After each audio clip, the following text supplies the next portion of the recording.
with Michael Lewis about his brilliant new book, Going Infinite, The Rise and Fall of a New Tycoon. And we've just got a couple of minutes here to wrap this up, Michael. We kind of established who Sam Bankman-Fried was and what Bitcoin is. So how did he go from nothing to being one of the richest men in the world, and then the whole thing collapsed around him? And apparently, from reading your book, you know, you've got a part in there where you talk about how many of the people who worked with him and who relied on him just kind of lost everything. And yet at the very end, after he went to jail and everything, it looked like all the money came back. I mean, what am I missing here? You kind of summarized it beautifully there. So let me do the cliff notes. The cliff notes are this exchange he started gets valued by venture capitalists at $40 billion. He owns 60% of it. So there you already have his kind of net worth. The problem is the crypto exchange, unlike say the New York Stock Exchange, also functions as a kind of bank. The people who are trading on the exchange have to leave their Bitcoin there, deposit their money there, and it's held supposedly in cold storage. The exchange is not supposed to do anything with it. And what Sam did with it is he moved the money into his private trading firm that pre-existed the exchange.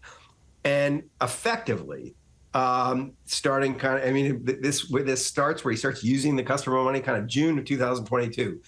He uses it to fund a big venture capital portfolio. So makes lots of investments with him without asking anyone's permission.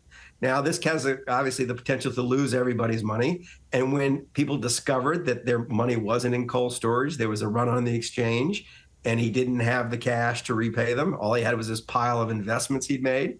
And it was presumed in the very beginning that the pile of investments was just worthless, and then it just torched like $10 billion worth of customers' money.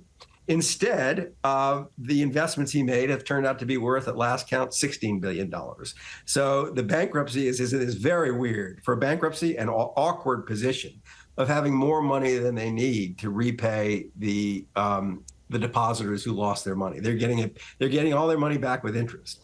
But from the legal system's point of view, that's a matter of indifference. That the judge in Sam's case said he wouldn't even let the jury hear the fact that the customers were going to get their money back. He said, "Look, you put it at risk, and it could have gone to zero. It's as good as if you stolen it."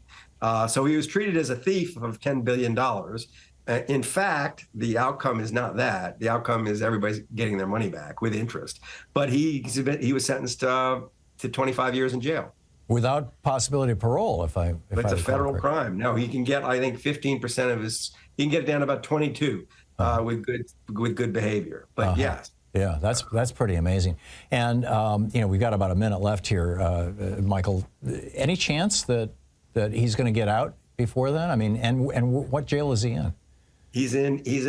So you know the distinction between jail and prison. Jail is where they send you to prison. Yeah. He's in the Metropolitan Detention Center in Brooklyn, New York, which is jail, and probably going to go somewhere on the West Coast for prison when they finally send him away. They're waiting for his appeal to be heard. And the only way he gets out is if he gets a presidential pardon, and it's kind of a little hard to see that happen. Wow. Although, if Trump becomes president, apparently he was negotiating with him, right? That's a very funny idea. I think it's pretty bizarre. It's kind of a scary idea, actually. I mean, I'm not scared of Sam Bankman-Fried, but I'd really rather Trump didn't become president. No. So I think that Sam's chances of getting out are not great. Yeah. So he's going to have to make the best of his new situation. Yeah, that's got to be tough for an autistic kid to be, and a young man to be in prison. That's, I would not want to be in his shoes. Well, it's a remarkable work, Michael. And you got any movie? Is this going to be made into a movie?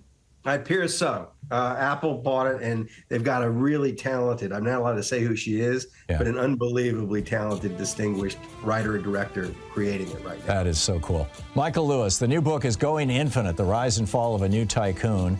And check it out. It's really brilliant. It reads like a novel. Michael, thank you so much for dropping by. Thank you so much. Great talking with you. Yeah, good talking to you. 27 minutes past the hour. I'll be back with your calls on the other side of this break. Stay with us.